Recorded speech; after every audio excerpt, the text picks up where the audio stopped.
चलिए आज एक बिल्कुल अलग स्ट्रैटेजी समझते हैं, सफलता के लिए दुनिया की नजरों से गायब हो जाना। तो शुरुआत एक जरूरी सवाल से करते हैं, क्या अपने गोल्स सबको बताना ठीक है?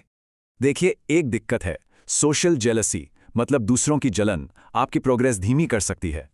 इस पूरे प्रोसेस को हम 3 आसान स्टेप्स में समझ सकते हैं।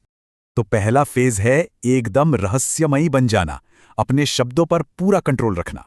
क्योंकि कहा जाता है कि जो अपने शब्दों को बदल लेता है वो अपनी दुनिया भी बदल सकता है। इसका सीधा सा मतलब है अपने जीवन की जरूरी बातें किसी को न बताना। पॉइंट यह है कि किसी को पता ही न चले कि आपके दिमाग में आखिर चल क्या रहा है।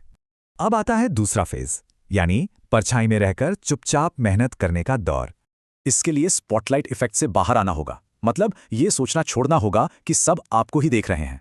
अपने दिमाग को ऐसा बनाना होगा कि वो बाहरी ओपिनियंस को इग्नोर करे और बस खुद पर फोकस करे।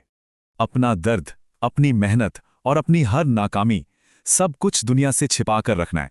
क्योंकि सच तो यह है कि समाज सिर्फ कामयाबी को सलाम करता है, मेहनत को नहीं। इतिहास गवाह है, याद सिर्फ आखिरी सफलता ही रखी जाती है, नाकामियां नहीं। कहते हैं ना, एक बड़ी जीत आपकी 100 गलतियों पर पर्दा डाल देती है। इसे मंक मोड कहते हैं। बस कुछ खास टारगेट्स चुनो और उन पर ऑब्सेस हो जाओ। इसे ऐसे समझिए, मान लीजिए 2 फाइटर्स हैं जिनके डेली रूटीन में जमीन आसमान का फर्क है। अब कौन जीतेगा? ये तो साफ है ना, जितनी ज्यादा मेहनत उतने बेहतर नतीजे। और अब आते हैं फाइनल फेज पर, ट्रांसफॉर्मेशन और वापसी। दुनिया के सामने दोबारा तभी आना है जब आप एक अनबीटेबल बीस्ट बन चुके हों। ये बदलाव हर लेवल पर होता है, मानसिक, शारीरिक और आर्थिक रूप से भी।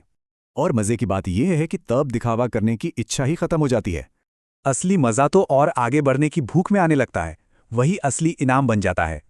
आखिर में असली सुकून और मकसद इसी खामोश मेहनत में मिलता है। तो सवाल यह है कि क्या इस परछाई में एक नई जिंदगी खोजने के लिए कोई तैयार है?